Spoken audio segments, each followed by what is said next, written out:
Welcome to AAU Teen Talk TV here at the Madhouse Studios.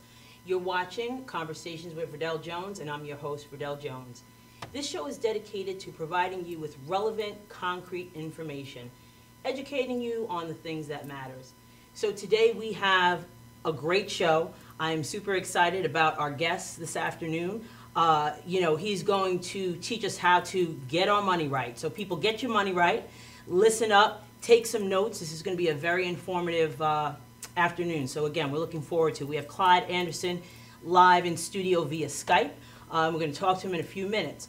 So in the words of Maya Angelou, when you learn, teach, and when you get, give. Welcome to Conversations with Verdell Jones. I think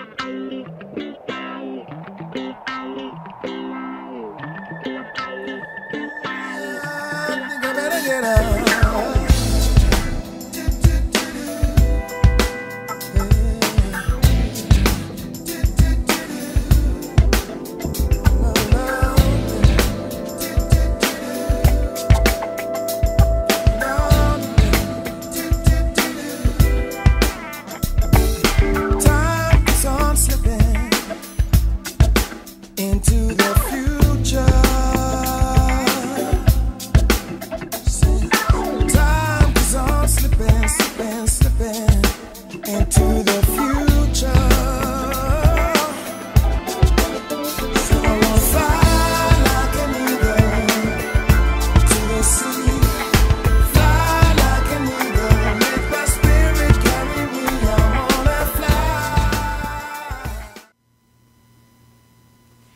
Okay, so as I said, we have Clyde Anderson here in our studios via Skype.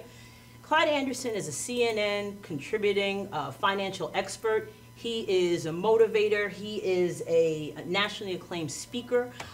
He is a teacher. He is a creator of an income stream creator. So he helps individuals do that. We are so excited to have Clyde here this afternoon. He's also a best-selling author. His latest book, What Had Happened Was, is available on Amazon.com, and I would encourage you to pick that up. And I just want to say just one thing. How I kind of connected with Clyde is through a friend of mine. A friend of mine works for CUNA, which is the Ruth Shirley. She's my bestie. She works for CUNA, which is the Credit Union National Association, and she was at a conference. And while she was at this conference in Philadelphia, she immediately texted me and said, "You have to talk to this man. He is incredible. He knows what he's talking about. He breaks down information in such a way that you can receive it." So I'm excited that she thought of me when she met him and that he took the opportunity to join us this afternoon. So I'm super excited. And without further ado, I want to introduce Clyde Anderson. So thank you, Clyde. Hello, how you doing? Great, I'm awesome. Good. Thanks for having me. Ruth is awesome. Good people know good people, so I'm glad to be here. Thank you. She's awesome. I want to start out with just, if you can explain to our viewers out there, what was your journey? How did you begin this? I know we all start out one way, or we have a plan, but then it evolves, and we have to have the discernment to know which way we should go with that and what's given to us. So tell us about your journey. How did you start? What did you think you were going to do, and what you're doing now? Yeah, so I'm originally from Detroit, Michigan. Grew up off a little street called 8 Mile Road in Detroit. And by the time I was 7, I would set up a TV stand in front of my apartment building there right around 5:30, and I would sell lemon heads and now laters and things like that to people coming home from work. And I did 5:30 because I knew I didn't have to stay all day. It was when they were coming home, and I made my first $10 in ones, and I thought I was rich. And so I had the bug at that point, but I didn't know what entrepreneurship was. And by the time I was 11, I had one of the biggest paper routes in the neighborhood, and I started hiring the other little kids in the neighborhood to work my paper route. And so I said, okay, I can do this. I like this. And still didn't have any direction, didn't really know what it was. And so I knew I wanted to go to college, and I went to Clark Atlanta University in Atlanta, Georgia. And I always then, still wasn't going the corporate route. I wanted them to teach me how to be an entrepreneur, but it wasn't until my senior year where I got it. I took a class with a guy named Dr. Dennis Kimbrough, and he wrote Think and Grow Rich, The Black Choice, and some other books about wealth. And he really showed me what was possible, how to create plans, commit them to paper, write the vision, make it plain, and really sort of know what was possible. Right. And at that point, I knew that I could do something, but I still hadn't necessarily found my place. I came out of college and I got into the mortgage business. I was 23, 24 years old in the mortgage business down in Orlando, Florida. And I grew up in a single-parent household, and my mother and I never had conversations about wealth building. We consumed. She took great care of me, but she taught me how to consume for the most part.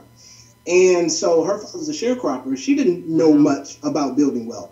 And so I had to learn on my own. But as I got into the mortgage business, I got around a good group of people that helped me understand. And as soon as people would start coming to me, the first thing they would always say is, well, you see, what happened was, I co-signed for my cousin, and he never paid the car note. Or I went through a nasty divorce and my credit got ruined. And I could feel them. I related to them because I had made my own mistakes in college. I learned by trial and error, and I knew I didn't have that ingrained in me. And so I began helping these people, and I learned more and more by talking and helping and doing. And I decided to start a publishing company, being the entrepreneur that I was, and to put a book out. And the book was called What Had Happened Was. It was about 4 characters that live in a town called reality, somewhere between perfect bliss and rock bottom, similar to the place where you and I live. And it was too good to be true, just to get by, D. Joneses, and couldn't care less. And they were all trying to get a special deal, which was freedom, the ability to live out your dreams, to answer your questions and what you've been waiting for. So it showed what different characters would or wouldn't do to get something that's considered to be special. And to my surprise, the book took off because I was really just going to give it to my clients because I felt like I was saying the same stuff over and over again. And it was an opportunity for them to see themselves. And the book got a hold of, in the hands of someone from CNN. And they called me on the air. And I had already been teaching, I had already been speaking, so I was passionate about what I was doing. And when I got on the air, it was natural. I felt at home, and they kept calling me back. And then they finally gave me my own segment, and it was called Take It to the Bank. And homeschool first, and then we did Take It to the Bank. So I would come on every week, and I've appeared on CNN for probably over 400 times. Wow. Talking about small business, talking about housing, talking about wealth building, talking about really just taking care of your finances. But what I learned too, it was more about mindset than it was about money. And that sort of began my journey. So the book, What Had Happened Was, now is in the 2nd revision. This is 10-year anniversary. And I've written 3 others since, I wrote that first one. Okay. My second one was Fundamental Wealth Principles. It came out about 2 years ago. And now my new book is called Where's My Change? And so that's going to be released in about 45 days. And so that's really, I was just going to do mortgages. I came out, I said, okay, I'll do mortgages, maybe have a business on the side. But I didn't know that my calling was bigger. Wow. That I had a calling to really help people and to change their perspectives about money. Because a lot of people get intimidated when you start talking about money. And I learned going around the country that it wasn't necessarily always a management issue. Sometimes it's a shortage issue. Great. That is some journey. And it's interesting how you said you started selling lemon heads and things like that. And you knew the right time to sell it when people were going to, get it. And that kind of, it spiraled because in a lot of situations, you're right. We don't learn how to build wealth. That's a skill that was kind of lost or not even taught, I should say. And so that's so important that we try to teach our children how to learn that skill. And it's difficult. A lot of people do have a problem with that because they just don't know. They don't know. And if I don't have a lot of money, I really don't want to talk about it too much. Right. It's not one of my favorite topics. It's like if my view of money is struggling, or it's not having enough or having lack and a shortage, it's not one of my favorite topics at that point because anytime I talk about it, I'm talking about the lack position and coming from that position of what I need to pay. And I don't want to think about the bills that I need to pay that I can't pay. Right. And so, therefore, we often shortchange our children as well. Yes. Because we just want to kind of get by. And the majority of our country is just that, just to get by. We do just enough to make it. We wake up, we go to work, we eat, we come home, we go to sleep, and we repeat it, and we pay bills. Right. But there's more to it. And once we learn that there's more to it, then it changes our perspective. So that's why I'm so excited to have you here. Because I think individuals need to have that information. And it's a lack of information that really kind of stops people. It is a little scary. We had talked offline, a little bit about how, talking about money sometimes intimidates me or makes me a little bit nervous because you have to face your fears. You have to face your mistakes. You have to, and know how to get through it. So I'm glad we are definitely having this conversation. I hope our viewers really get something out of it. And speaking of that, what's the one thing you hope our viewers will get out of our conversation today? The one thing that you would hope that they would get out of it? Well, one of the things, one thing. I think the main thing for me is what you just touched on right there as far as that fear piece. That don't fear it. It's okay, and failure isn't fatal or final. And I learned from my failures. I messed up. I made a lot of money. By the time I was 24, I was probably making about $200,000. Wow. And I thought I was, you know, wealthiest man ever. You know, and I threw that little credit card around and swiped like a swipe ninja. I would just swipe it, swipe, and until it was worn off on the back. But then you learn when you lose it. Yeah. Okay, wait a minute, it's not always going to be here if I don't take care of it. Right. And so I had a change of perspective at that point. So I think the fear piece, because a lot of us don't do things because of the fear. Mm-hmm. And the fear holds us back, which is false evidence appearing real. It's not real. And I learned from my greatest lessons have been from my failures and the failures of others. Mm-hmm. And so if I can share that and someone can walk away and say, you know what, I can face this. I can do this. It's not as scary. It's not as big. I'm bigger than my money, because if I don't control my money will control me. Right. So we've got to learn how to be masters of our money and tell the money where to go, name our dollars instead of letting them tell us where they're going to go. Right. So if people walk away with that, I'm happy. Okay, great. And, you know, it's that fear, you know, it will come up, especially when you're talking about money. And it's also, I think, security. And what I mean by that, and just thinking of, you know, a lot of individuals in their journey, is they are afraid to do things because of the security that they may have. So they don't want to take a risk and venture out and do other things because they're comfortable where they are. You know, they're okay, but... Yeah, it's almost a pseudo comfort that they have. You know, I tell people you can get bitten by a shark standing in the shallow end too. Right. So just because you're not swimming out to the deep don't mean you're safe. Right. You're in this place and they call it comfort, but they're really not comfortable because a lot of people are addicted to their situation. Yes. They're addicted to lack, or they're addicted to not having it. And it seems crazy to be addicted to not having enough money. But I've learned how to make payment arrangements or just make it through. And so I do that and it becomes habit for me. And that's what I do. So standing in the shallow end, really not comfortable, and I don't know why they call it comfort. It's a routine that we get stuck in. And so I think if we understand that swimming out into the deep is where the things that are waiting for you are. But we've got to take that initiative sometimes and swim. It's not easy because you're swimming with the sharks, but sometimes we got to go out there and swim. Right. Take that risk. So we're going to be talking about financial success. So let's talk about success and how do you define financial success? Is it something that you as an individual come up with? Is it defined, do you define it yourself, or is there really a definition or a plan for financial success? It's all you determine what financial success means to you. Too often we let society tell us what financial success is. We let the magazines or the television tell us that this is what financial success looks like. But financial success to me is all, you know, my needs met, my wants, you know, majority if possible, my wants met. Yeah. But I want to be able to take care of my family. And so I want them to have more and do better. And that's my why. And so we have to define what the life that we want to live looks like. Okay. And we don't do that. We live a default life too often because we think, well, you know, what's here, what's in front of us. But it's not always what's in front of you is what you should be reaching for. You should be reaching for what you can't see sometimes. And so I think you have to define it for yourself. It may mean I have people that, you know, make $70,000 a year, and they're perfectly happy because they manage it well, because it's not what you make, it's how much you spend. And so they're not in debt. They do what they want to do. They may have 2 vacations a year, and that's financial success to them. Somebody else may say, I want to have enough so I can feed the whole community, and that's financial success for you. So you have to define it. You have to paint that picture for you, because once I paint the picture, my mind, I can see it. Now I know what I'm reaching for. Right. So it's really taking a self-inventory. And, it is. Right, and how you want, what your lifestyle, what you want that to be, and how you can achieve it, and that would be your definition of financial success. It goes so much beyond, say, a vision board, because if I want a certain type of car, I want to live in a certain type of neighborhood, I want to take these trips, how much will that cost you? Right. And we can look at that. Numbers are available. It's just do a little homework to say, okay, I want that. And so I need to make this amount of money to be able to do that. Now I can back into that. Yeah, because what will I have to do to make that sort of money? Now I can get on track because I'm motivated by what I want my life to look like. Right. The life that I want to design. So it's not just about what I see. And so many of our kids see these things or images that are portrayed in our community or on television, and they think that's it. That's it, but to really sort of be exposed to what's possible for their lives, and then set in their mind what it is. I learned a long time ago about a cap, setting a financial cap. Like, what is the amount of money that you want to make over your life? You know, what would be happy if you make this every year? That's it. And so what I decided to do is, this is the amount of money I want to make, and everything beyond that I'll give away. And people get scared with that, because what if I want more? Well, say that you want more now. Right. Say what you want right now and define that and what it looks like. And then it doesn't become arbitrary. It becomes focused. And when things are focused, I can see a lot better. So that vision board needs to have some numbers on it as well. Put those numbers right there. And where you can get it at the numbers. Sometimes you may need to go test drive that car so you get it becomes real to you. Right, exactly. So why is economic empowerment more important now than ever? Wow.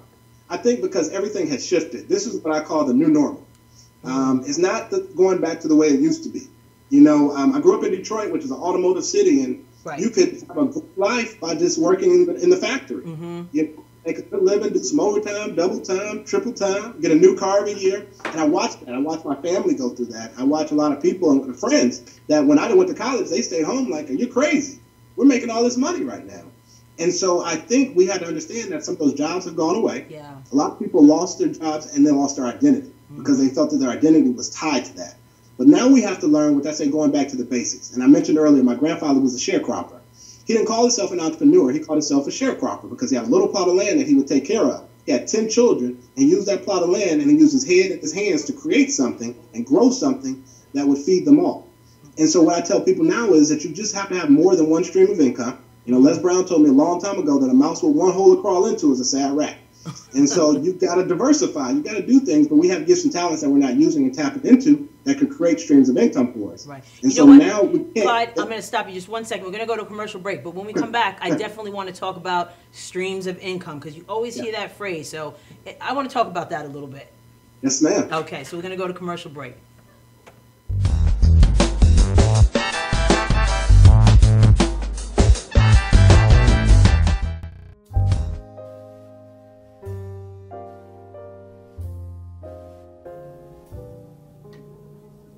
My name is Dr. Robert Brevard. I'm here for Multi-Medicine in Westbury, New York. We're located at 1065 Old Country Road, Suite 214. Been here for about 15 years. The practice has medical doctors, physical therapists, chiropractors, acupuncturists. We also do pain management, and we have orthopedists on staff. Here at Advanced Multi-Medicine Rehabilitation, we've got physical therapists on staff who treat an array of conditions, from neck pain to back pain, shoulder pain. We treat carpal tunnel. We treat a lot of car accident patients, slip and falls. We treat patients with knee injuries, with ankle injuries. We have state-of-the-art equipment. We've been here for over 15 years. Vast array of diagnostic testing, from x-rays to EMGs. What is an EMG? It's a diagnostic test that allows a doctor to determine where the pinched nerve is.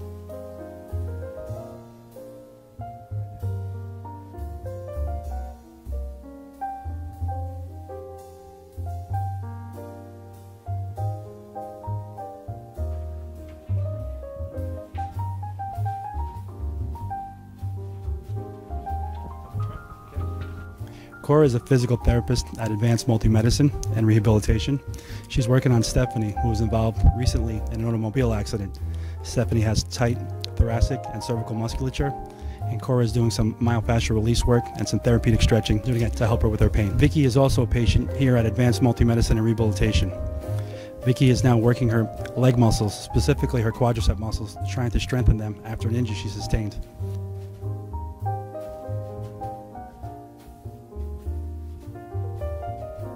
If you find yourself in need of any type of physical therapy, please don't hesitate to call Advanced Multi-Medicine and Rehabilitation, located in Westbury, New York, in Suite 214. Phone number is 516-334-7000, or find us on our website at advancedmultimedicine.com.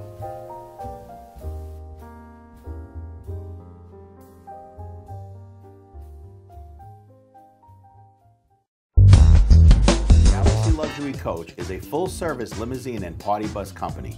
Family-owned and operated, we are an industry leader with over 25 years of experience in providing best-in-class luxury transportation for your special event.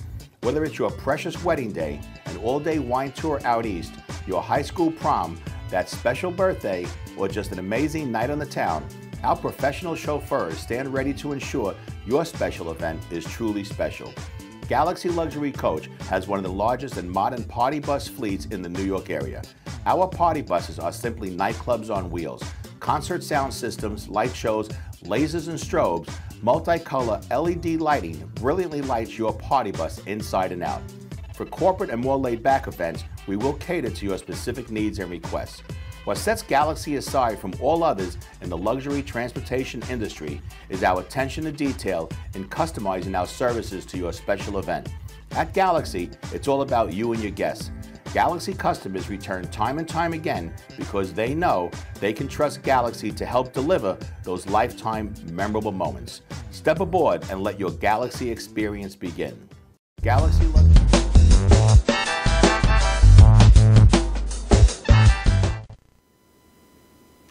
Before we went on break, we were talking a little bit about multiple streams of income. Clyde, can you kind of explain what that actually means and how individuals can kind of wrap their head around the concept of that and what they could start doing to be able to create those streams? We have to understand, again, it's just kind of diversifying. It's looking and saying, what else can I do to earn income? I may have a full-time job, but it doesn't have to stop there, and I can't rely on that job because tomorrow it could go away because I don't have control over that. So all I'm doing right now is kind of feeding into someone else's vision, which is not a bad thing because, again, we're supposed to help each other, but I can't then neglect me and what I'm supposed to do. I have several people that I help sort of see what they have because a lot of times we think what we have, everyone else has. We've all been kind of created a different way and we have different lanes and different gifts. And we have to use those to create something. And so I have a lady that's in California that she starts making sandwiches. You know, she has a full-time job, but it's way out somewhere and the cafeteria is expensive and the food's nasty. And so she said, you know, I'm a great cook. I'd love to have a restaurant one day. And I said, well, why don't you start cooking for your coworkers? She eats with about 10 ladies every day at lunch. And so I said, take a picture of the sandwiches, go home, take a picture, make them with a bag of chips, set up a page, and set up a PayPal page. Nice. And now I want you to advertise that to your coworkers. She started doing that, and they would take orders. In the morning, she and her husband would get up and make sandwiches. She starts making an additional $2,500 a month, making sandwiches for 5 of her coworkers. Oh, my goodness. Five people. $2,500 a month making sandwiches. Wow. So sometimes we overthink things and we make it too complicated. Right. It's not always about starting a multi-million-dollar conglomerate. Sometimes it's about supplying my needs or filling the gaps that I may have in my life. Right. And so I need to create that additional stream. So she created an additional stream doing something she liked to do already. And so many of us do things and we're just not tapping into them to maximize the opportunity. Wow, that's amazing. I mean, it's interesting that you talk about the sandwiches. Just on a personal note, my mom is a baker, and my mom and dad are both. They worked, you know, government state jobs for 30 years and got the pension, but they always had an entrepreneurial spirit to them. So my mom is a baker. So she used to do a similar thing. She would take orders. My father would make the deliveries. And it was about using her talents. My dad has the gift to gab. She has the talent to make the baked goods. That's it. You had a built-in sales force right there. That's right. That's what it's about. And so we overlook those things. And once we really sit down and think about it, we all have something. Right. We just need to figure out what it is and how we tie it in. Because if you can solve a problem or fill a need and let people know that you can do it, you'll never want for anything. Right. That's absolutely true. So let's talk about some mistakes, some common financial mistakes that people make. What are they? One is not delaying gratification.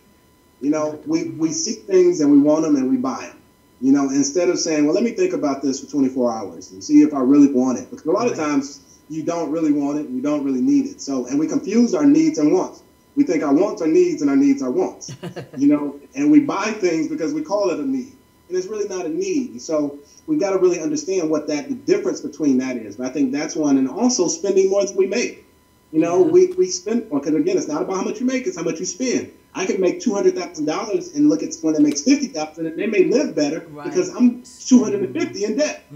So it's all relative, and we got to look at that and understand it. But I think those are some of the mistakes, and also not looking at the financing, just ignoring them or living by default. You know, I've got a shortage, but I'm not going to look at it. It may only be $200, but after overdraft fees and everything else, it turns to $600. Right. Because I know I have more month than money. And so we just kind of have this default, put blinders on, and just sort of ride through life. Yeah. And I think that's a big mistake because the fear of looking at it, it can be scary because you're looking at it and saying, this is not enough. This is not going to make it. That's the beginning. That's the start. It's the genesis of being able to do something different or change your mindset. Again, because if we can change our minds, we can change our lives. It's not so much about the dollar. It's about what we think about. Because my money is a byproduct of my thoughts and actions. It's just a byproduct of how I think and what I do in terms after I thought about it. Because I can think about something and not do it, and it makes no change in my life. But after I think about it and I act on it, now it can change. So the money becomes a byproduct of the action I took. Right, right. It's all about making those choices. That's what it's about. Right, right. And not, so a couple of things you mentioned, not putting your head in the sand and ignoring the issue, not spending more than you make is also key. Well, we want to keep up, with the Joneses. That's that piece. Right. We want to impress people that we don't even like. Right. Don't even know.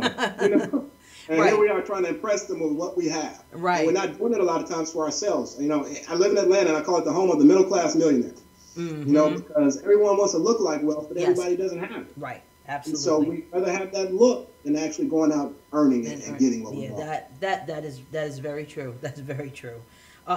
So how can people kind of focus on improving their financial situation? Like, those were some of the mistakes, but how can they begin that process of improving their financial situation? I think the first step is understanding who you are. Okay. And I think that's a little bit different than what a lot of people say, because if you don't know who you are, nothing's going to work, regardless of what your endeavor is. But I need to know who I am and what I was created for and how I operate. And a DISC profile is a great way to even get started, doing a DISC profile. And I've got a free one on my site, but there are a lot of free ones out there that you can go take a DISC profile to see how I'm wired, see how I respond to different things. Especially it's good for married couples, because your way of money or your view of money may be totally different than your spouse's view of money. So we begin there by understanding how I'm wired. Once I know how I'm wired, I then can say, okay, I got some goals. Where do I want to go? And being realistic about where I am, then where do I want to go? What's the goal? Because so often we don't write those and commit them to paper and say, this is the goal, and we don't have any goals. And so if I write that goal now, it becomes real to me, and I can see, how do I back into that? But I also have to have a strong why. Why do I want to get my money right? Why do I? Is it just to buy more stuff, or is it to make sure I'm taking care of my kids so they can go to college? Or that I can have a home for my family in a safe neighborhood and put them in the right school? What's the why? Why is that fuel that's going to push you, it's going to propel you and make you go forward, and not just write numbers on a sheet? Because anybody can fill in numbers on a sheet. Nobody wants a budget like nobody wants a diet. Nobody wants a diet. It's not something, I want a diet. No, we don't want that. We want financial success. So I call them financial success plans. I want to create a financial success plan, and now I can tie it to my goals. It becomes real. When my goals become bigger than my vices, I do things differently. I got to make my goals bigger than that pair of shoes. Because now I'm not going to buy that pair of shoes because it's tied to a goal. That money right there that I worked 3-4 hours to earn is important to me. And I've got to know that, because my time is one of my most valuable assets. Because the U.S. Mint manufactures about $650 million every day out of a machine. I can always go and make more money, but I can't go get more time. I get 86,400 seconds in each day. And I bet if each one was $1, we take better care of it. And so we've got to learn how to invest our time well and know what an hour of our time is worth. When you know that, you stop doing certain things. That's true. You don't do things the same way when you know what your true worth is. And so that's the beginning and the base. And then it's really now committing those numbers to paper. What are my expenses? Go through and just write your expenses and how much income. And I can decide if I have a gap or a surplus. If I've got a gap, I've got to identify, how do I fill this gap? But if I've got a surplus, I've got to understand that there's such thing as extra money. So I've got to name those dollars and tell them where they're going to go. Right. That's interesting, because one of the I know we do. I have a hard time saying that word, budget, and no one likes to say that word. But the interesting thing is, you have to do your income versus your expenses. You just have to do that. There's no way of getting around that. But a lot of times, what happens is you get that paycheck and you pay those bills, and on paper it seems that you have a surplus, but by the end of the month you're out of money. How can people avoid that trend? It's one of those things. It's like, you break that $20 bill, and by the time you go home, you didn't buy anything else, but you thought you did, and you don't know what happened to the whole 20. And it goes, and we don't track it. And especially now in the age of debit cards, we swipe. And so those $5, $10, $15, $17, those are the devils that are in the details. If we don't look at those, they will eat away at our financial future. So we've got to understand that everything matters. Everything adds up. Whether it's 2 pennies, they add up. And so I need to be conscious of that. And I need to know what I'm spending, because the numbers don't lie. And so if that's it, what I'm making, now I know what I'm spending, but we don't account for a lot of the miscellaneous. We don't account for running to the store. We don't account for picking up a bag of chips here and there. We've got to account for all those things, because it's part of our financial life. This is what we're doing. This is how we're using them. And so I've got to make sure that I'm tracking those things. I've got to make sure, because now I look at it, I may not do things the same way. I call it a bank statement bio. Go pull the last 3 months of your bank statements and highlight all the things that you spent under $20. Right. And too often we don't reconcile anymore. We let the bank tell us what it is online. Yes. We don't keep a ledger. And, you know, when I learned that Rockefeller kept a ledger, it changed how I thought about different things, because Rockefeller was one of the richest men in the world, and he kept a ledger when he bought a piece of gum. And it showed you what he was spending on. I said, well, if this man was doing this, there was something to it, because he needed to track, and he knew those dollars added up. And we've got to make sure that we understand that as well. Okay, we're going to take a quick commercial break, and when we come back, we're going to talk a little bit about how Clyde helps individuals with their finances. Back in a moment.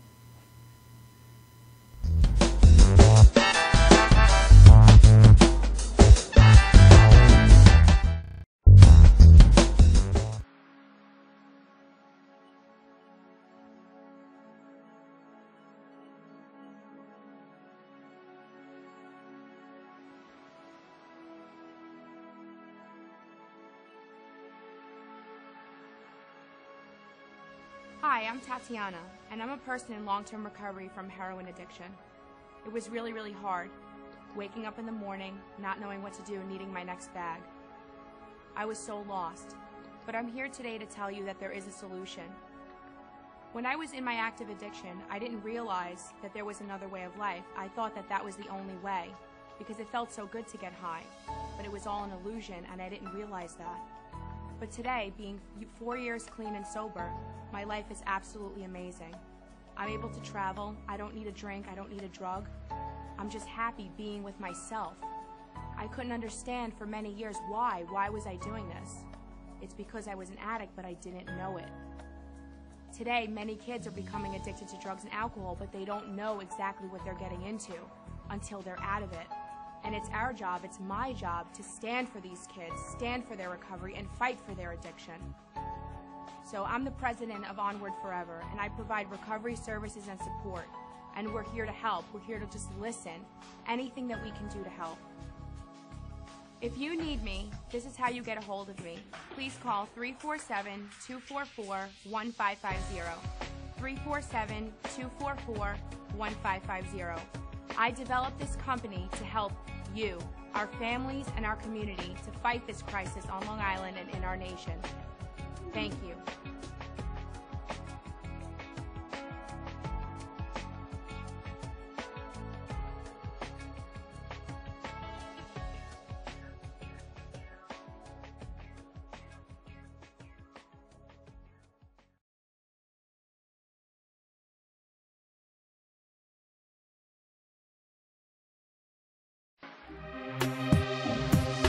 What are you looking for? You don't even know that. You're on the ball list, so you can't even answer. I'm asking you about it. You gotta be highly skilled. You understand that? Are you well versed there? Are you very smart man? Hit me with some funny shit. My shit's twisted. Tell me something. What do you have right there? That's awesome. Well, that's a big. That's nice. You know damn well. That's awesome. That's awesome. Sir, are you interested in Twisted not? talent. yes, I am. Sure. See, you got twisted. That's twisted. That's talent. You see what I'm saying? You understand me? And if you can't whip out answers like that, that man is liable to door to commercial break, punch your fucking mouth loose. You understand me? Time is up, sir. You understand me? You're on. You're the man. All right, give me your name now. I'm sorry. My name is Willie. Willie, where you working at? We are twisted. We are awesome. Love it. Can you repeat that question again?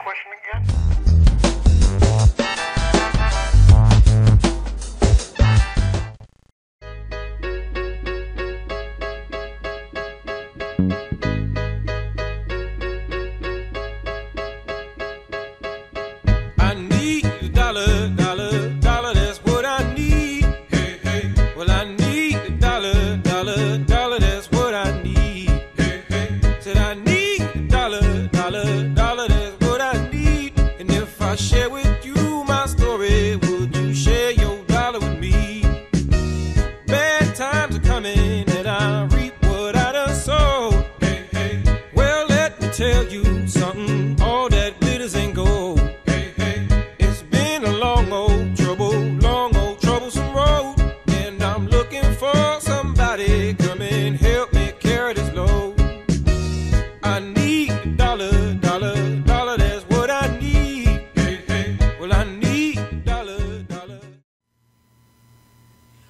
just saw was a little intro. It's an intro that Clyde has on his website. It gives you kind of an insight about what he does, the experiences that he's had, and how he actually helps individuals. In the video, it talks about how he's helped thousands of people kind of live out their dream or focus their goals on what they want to do financially. So who is your ideal client? I know you're an entrepreneur. So who is your ideal client? My ideal client is someone that wants to get from where they are to where they want to be.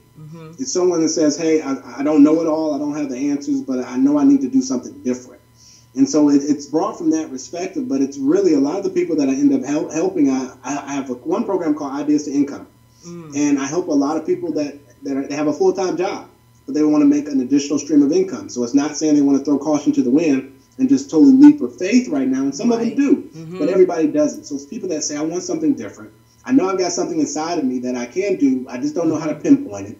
I want to figure it out. So it's them. It's the people that, you know, they have big visions, big dreams, but they don't know how to tie it in together to work within their lives. And so those are the people that I help. I help people show them that, you know, where their change is. And that's, again, the title of my new book, Where My Change. So I've got Where My Change program of money mindset experiences, where I show you that how to get this right. Because when you get this right, it changes things. You know, I learned a long time ago at the Harvard School of Divinity, they teach discipline of thought before they teach doctrine. And so that let me know before I change any congregation or anything, I've got to get here. And if I can get here, I can help you so much more. I can make you, you know that you have to affirm who you are, and you've got to believe it. Because if you don't believe that it's possible, you might as well just stop now. Because you've got to believe that it's possible. So it's my clients are the one that want to believe or already believe that they can do something different. They can make a change. So if it's just getting your finances together and creating a good foundation, which I tell anybody that's going to start a business or anything, that's first. Because you can't build anything on shaky ground. And entrepreneurship is not the savior for your personal finance issue. It's not going to fix everything. If anything, it's going to make it worse before it gets better. And so you've got to understand that. So I help people understand those components. But then I also help people do things as far as write books to become or follow the journey that I did. Well, I had to become the expert, and I had to learn through trial and error. And if you've got a voice, you've got to use it. And that's just another way to turn your ideas to income. And then we do the same thing for high schools and college students. We created a simulator. It's called the My Financial Life Simulator. Goes into high schools, colleges, partners with other nonprofit organizations to create an experience where all the kids start off at 25 years of age. They get to choose a salary. Well, not choose a salary. They get to choose a profession. And the GPA helps determine what their income level is. It's almost like the credit score.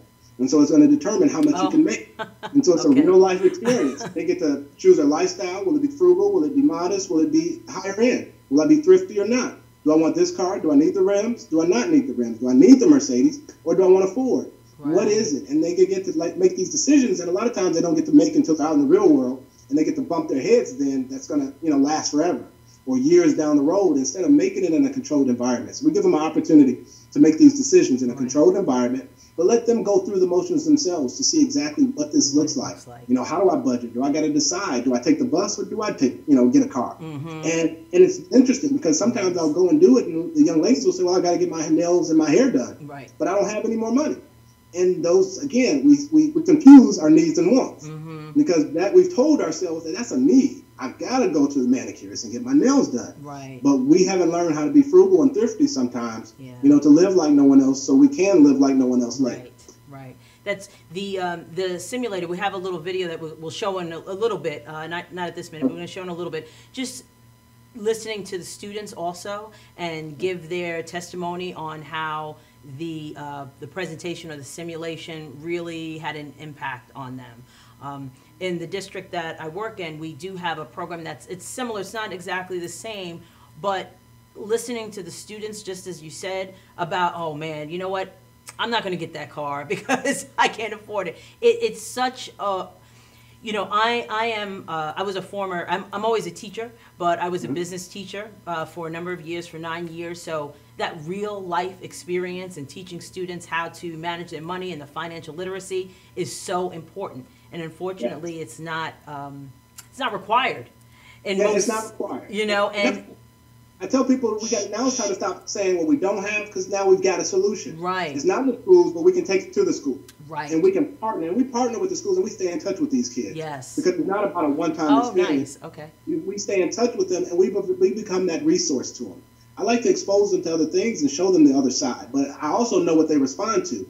So being in Atlanta, I've been fortunate to be around a lot of entertainers. And so I'll bring a guy like Ludacris and say, hey, Ludacris' first investment was a home. He bought a house as an investment property. So he didn't go and buy the flashy cars and all those other things, but he had training. His mother trained him right and showed him what to do and start businesses. And we don't get to see the side, but a lot of them respond to that because they just see that one side of the flashiness. And they don't see the frugal side of these guys that make millions of dollars, and they know that it may not last always. Right. You know what? Let's just jump into this program, because we, AAU, All About Us, deals with teens and those who are are working with teens and parents and all of that. Now, how, say for example, if we're not in Atlanta and we're still interested in having a program like this in our schools or through an organization, how can we do that? How can we be able to do something like that? I've got this thing called Quick Flyers that I have with Delta. I have Plan Will Travel. So we go all around the country. Okay. And we plug right into them. So if you are, wherever you are, just let us know that you're interested in it. And we bring the whole structure and plop it in, so you don't have to do all the work. And so that's what makes it easy. So it's not just here in Atlanta, you do it across the country. Nice. And so we would love to hear with people that say, hey, this would be perfect for my school, this would be perfect for our organization or a nonprofit. And we'll set up and structure it all based on who your kids are and come deliver. Nice. So it's a package that you would provide individuals to be able to have this experience no matter where they might be. You got it. Okay, that's awesome. We're going to talk, I'm going to show the video and then we maybe can talk a little bit more about that, because I just, I have a passion for being able to teach kids financial literacy. It's so important and it's not required, but with individuals like you who have programs that can help with that, it's great. It's a wonderful thing for our students. Let's just go back to individually, like helping individuals. What are some of the biggest obstacles that you've helped individuals overcome in reference to financial situations? One of the things I think, again, we talked about the belief, is believing that you can, and helping people to affirm who they were created to be and who they are and what's inside of them, because sometimes it takes someone else seeing it because we're too close to them. So sometimes it takes somebody else speaking into your life and saying it, but sometimes we don't receive those well. Right. And, it's like not receiving a good compliment. Now, anytime I get a compliment, I need to marinate on it for a few minutes, because they may be telling you something that you realize that you have, that you can use.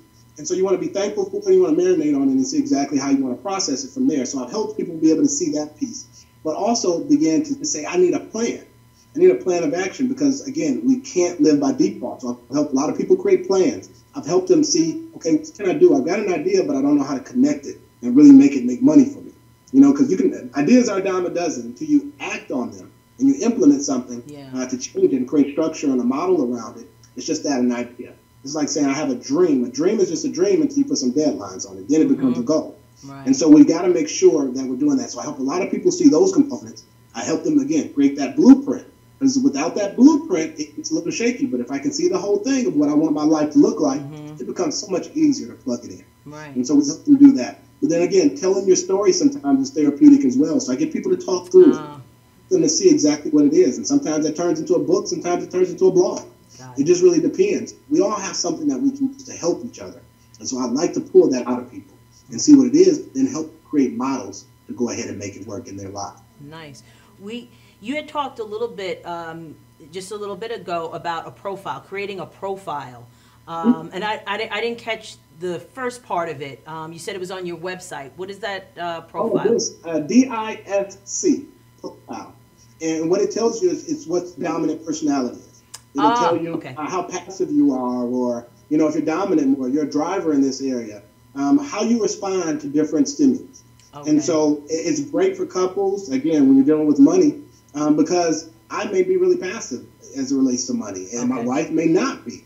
But we always come into conflict because we don't know each other's styles as it relates to that. So that DISC profile, DISC profile, you can Google it, pull one up online, and it's just a great tool to begin to even know yourself and then how you respond to certain things, and know the best areas where you should be to overcome your hurdles, obstacles. Because if we don't know myself, it's hard to overcome any obstacle.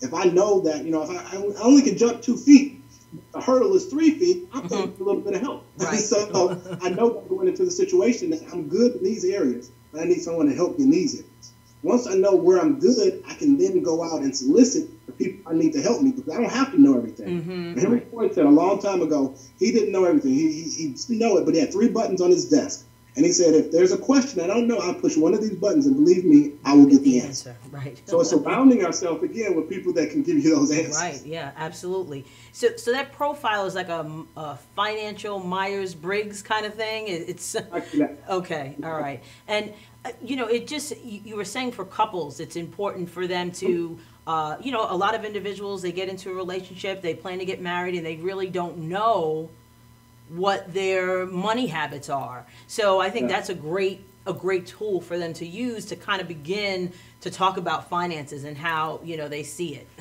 You have to. I call them credit dates, too. You need to have a credit date. Anybody you're ready to get into a serious relationship with, have a credit date. We bring your credit reports to the table. Everybody looks at everybody's stuff, because I need to know what I'm buying. That's right. What we're getting into. And it doesn't have to be a deal stopper. Right. But I don't want to go in blinders either. Right, so at least you know. And then we can start having those conversations about people, because it's so important. Right. And you know what, also it's interesting, because we were talking about making mistakes financially. I know that we've made mistakes. We got married very young. We had no idea what we were doing as far as money is concerned. How do we get young people, young adults? Like, I have 2 children, one's 19, one's 23, or will be 23. How do we get young people engaged in this conversation? And just getting them aware of finances. You know what? We're going to answer that question when we come back. We're going to go to a commercial break. All right. Sounds good.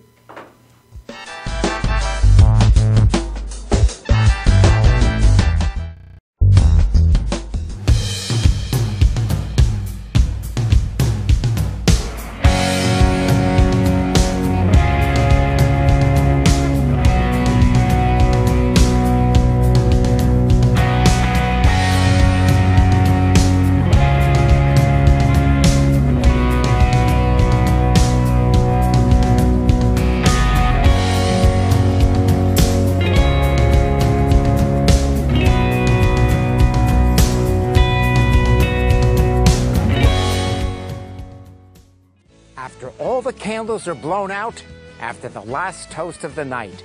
Cambridge paving stones with Armortech stand the test of time. Beautifully designed, built to last.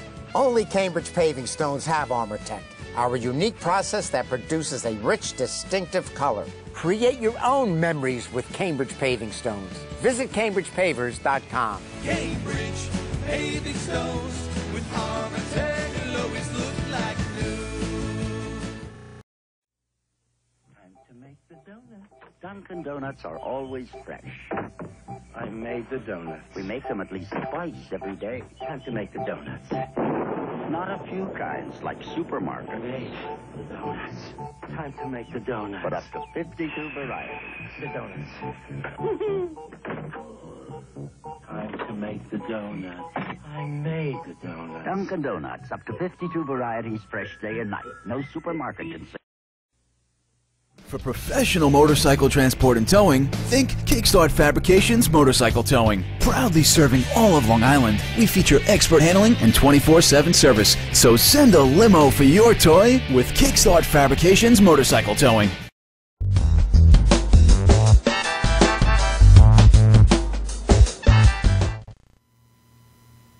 Okay, so before we left, we were talking about getting young people involved, young adults involved in this process. So how can we do that? I think it's more about application than theory. We can talk theory till we're blue in the face of what could be, what's possible, and what might be. But until they actually can apply it, that's where I really learn. We learn through application by doing. And so I think that's how you get them involved and find out what they're interested in. Okay. What do they really want to be? And then what is it going to take to be that? We just did a music camp where I showed kids the music business this summer. And we went to a studio, we had the rappers come in and some of the people, but the kids were excited about this. So now I had their ears and their attention. Right. I could go back and show them finances. In order to do that and be that, you need to have this. And so now it becomes a dangling carrot. If you can do this and do this right, you can own this business. If you do this and you can do this right, you can do this. And so it's figuring out what do they want to do and tell them what is it going to take to be in that position to do that.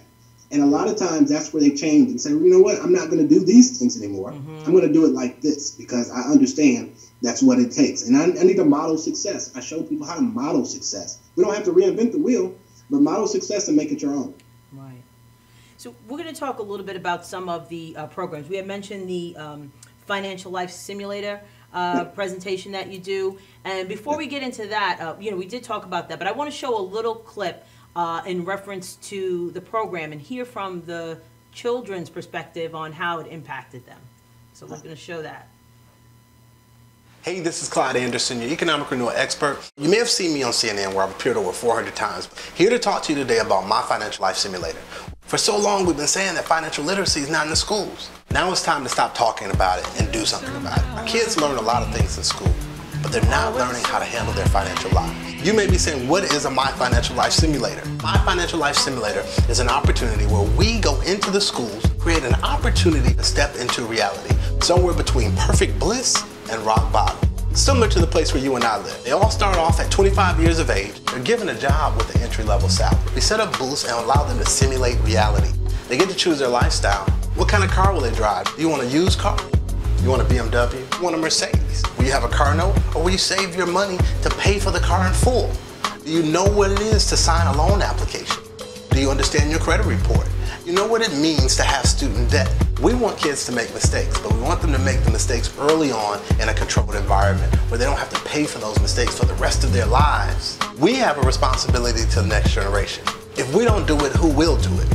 We have a responsibility. My role is to bring this simulator to your youth. We've got to change the next generation. We can't keep doing the same thing expecting different results. Our youth are in danger of not knowing. They're in danger of staying illiterate, in danger of not being able to control their own personal finances. You and I had to learn by default. We made a lot of mistakes. I know I made a lot of mistakes. Do you want the next generation to have to bump their heads the same way we did? We want to equip them to be able to be productive members of society. We want to make sure that we're giving them an opportunity. They'll get to decide where they want to live. Do they rent? Do they buy? Will they live with parents? Will they take mass transit? Will they have a car? Do they want a car note? Will they want to make sure that they're being pampered? Do they need hair done, nails done, manicure too? It's interesting to see the results, and it's interesting to see what we've seen from kids that have gone through the program. I was able to budget my money well. Yeah, I went to this class. I know I can do this in real life. You may think you have a lot of money, but you need to budget, save some money just in case, because things do pop up. Anyone that has any sort of interest or wants to basically figure out how more abundant their future can become, this is the perfect class for it. If you put your mind to it, you can do it. And that's what I learned. At this age, I want to, buy what's nice or what I think is cool for other people to like. And, I need to, budget and manage it better. And this class teaches you that. I've had an experience that I can take from generation and generation to come. Something that I will never forget. First thing I learned is that it's all about your mindset, and it has to always be positive. You have to make certain sacrifices in order to get to certain levels in your life. Learn to budget your money, make things satisfy you according to your level. Never give up. It's time to educate our kids now. It's time to make sure they understand. It's time to give them an opportunity, give them a hand up, and let them be able to overcome any obstacles because they're equipped. They're prepared for any adversity. They're prepared for the decisions that they're going to have to make. Emergencies don't hurt as bad if you're prepared for them. They know how to save money. They understand how to read a credit report. We show students how to build a foundation for financial success. We learn by doing, not by hearing. Seems like it would make sense to allow the young adults to actually do it. Do you want the expensive clothes? That's it. Okay, what we just watched was a little clip of the financial simulator presentation. We were talking about that earlier, but I thought it was nice to hear from the students' perspective, what they experienced. And we did, Clyde did share a little bit about that, but what do you see as far as the students keeping in contact with you about, the presentation after? I think that the big thing for me is seeing that they continue to they have questions. Mm-hmm. And a lot of us have questions, so you can imagine the questions that they have. But I get different things as they continue. We've been doing this for a few years, and they'll get ready to go to college, and they're like, what credit card should I get when I'm going to college? What's the best one? And I'm able then to kind of sew it to them and let them know, but also remind them how to use it. They remember, I remember you told me don't do this. And we got to remember those things stick. Right. And they hear it, they can remember it, and they know why. You know, a lot of times we tell kids just don't. You know, growing up, you know, money was grown folks' business. We didn't really necessarily talk about that. We don't give a why just because I said so. Right. But our kids want to know why and what that means. And should I do that and why shouldn't I do that? And what do you mean it's a trap? And so we have to show them and share that stuff with them. But I love that because the kids really get to run it. They get to see what it's truly like to fill out a loan application. They get to look at the credit report or, you know, a credit report. And they get to see these things in real life. Well, how do I open a bank account? The basic things in life that we're going to do so much in life that we haven't learned early on. And so that's what the beauty of it is to me, that they get these experiences that they're going to keep with them for the rest of their lives. Financial literacy is such a needed discussion, not only for students or children, but for adults as well. You know, it goes back to saying, you know, getting that information.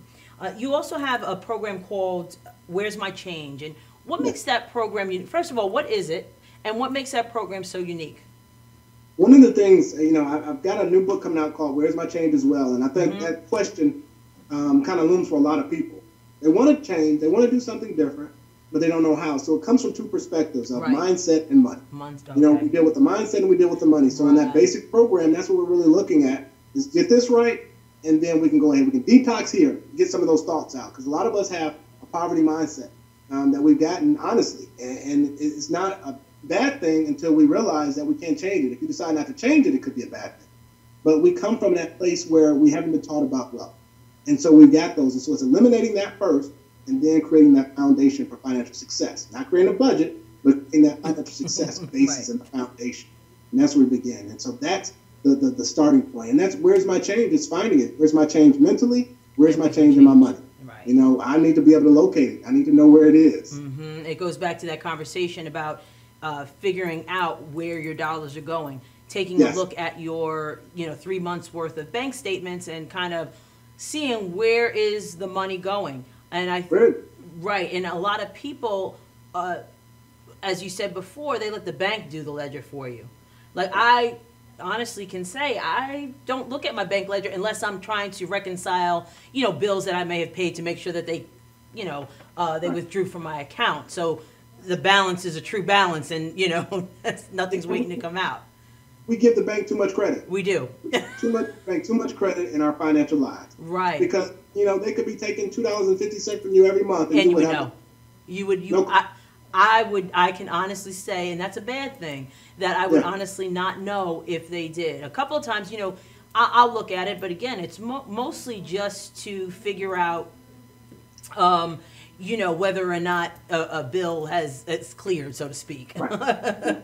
So we're passive. We're passive look-alongs in our financial life. Right. Instead of really being engaged and actively engaged in it. Right. And I look at it this way: if they're taking $2.50 from me and they do that to 100,000 people, right? How much money they're making. Right. By doing that, I just don't want to give them money. They make enough money as it is. Exactly. And that's so true. It's just we are passive, and I think with technology, it's easier for us to do that. So, I would look at my parents, they're doing it old school. They don't bank online.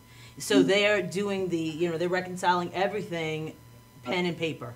So, they keep track of every dollar, and they don't use their debit card. They use cash. So it makes a big difference when you're, when you're actually looking at it. So I think that suggestion of looking at 3 months worth of bank statements is a great one. And even try tracking your spending for a whole week. Right. Just do a whole week and track and write down everything you buy for a week. You can even look at that and say, wow, okay, hey, wait a minute. Right. You might need to do things a little different. Right, exactly. I'm sure people would be surprised. Oh, one of the things also that I noticed, as I was looking on information, was the program, Spending with a Purpose program that helps communities, and that kind of caught my attention. We have a couple minutes left. I think we're wrapping up. So just like 30 seconds on what that program is about. Spending with a Purpose, the program is close to my heart because it's based in Detroit, where I'm from. I partner with the organization there to get the stores that we frequent to give money back to the community. So we can fund our nonprofit activities. We can fund the programs for the kids after school. But if I'm buying with you every day for a year, I think it's something that you may want to do to help me and my community. And so we've got several stores that are saying, hey, we'll give back. It's almost like a cash rewards program. And so if so many people from this community come in and buy, you're going to give back. Because you want to be here in our community, but you don't want to give anything. So we want to get these people and call them on the carpet and say, you got to give. And so it's been great from that standpoint because we've been able to fund a lot of programs and help a lot of kids that wouldn't have opportunities otherwise. Great. That is a great that's a great program. And it makes sense. People are spending money there. Why can't they give back? It just makes sense. Why not? We'll keep using you, just give back. Right. So, Clyde, if someone wanted to get in touch with you, what's the best way that they can reach out to you? They can visit my website at ClydeAndersonOnline.com, or they can even send me an email at ca@ClydeAndersonOnline.com. We do answer those. You can find, join the movement on the website and get a part of our newsletter and our updates. Reach out. If there's something that you know that you want to change in your life, I want to help you change it. That's really what it's about. I call me an economic renewal expert or a specialist because I want to change your personal economy. I want to make sure that, we can, if the personal economy is not solid, then the rest of your world is going to be a little topsy-turvy. Yes, so reach out to me there and I'd love to talk to you. Okay. Well, I want to thank Clyde for coming to our studio live via Skype. It's so much information. It was a pleasure speaking with you and having this discussion. I also want to thank our sponsors, AAU, Teen Talk TV and Radio, Roger and Shavonna Johnson, the CEO and CFO of the Whitney E. Johnson Foundation. And the Whitney E. Johnson Foundation is dedicated to providing tutoring and mentoring and counseling to our youth. And they are also the executive producers of Teen Talk TV and Radio. So we thank them. If anybody would like information on this show, Conversations with Verdell Jones, you can go to my website, which is deliteach.com. That's DELITEACH.com. We'll have the show posted as well. You can follow me on Twitter at deliteach. So I just, again, want to thank Clyde for, coming out this afternoon and sharing information with us. And you'll be able to see, this show again on my website as well. So join us every Thursday. We have, great shows on AAU Teen Talk. And we look forward to seeing you next time. Thanks again.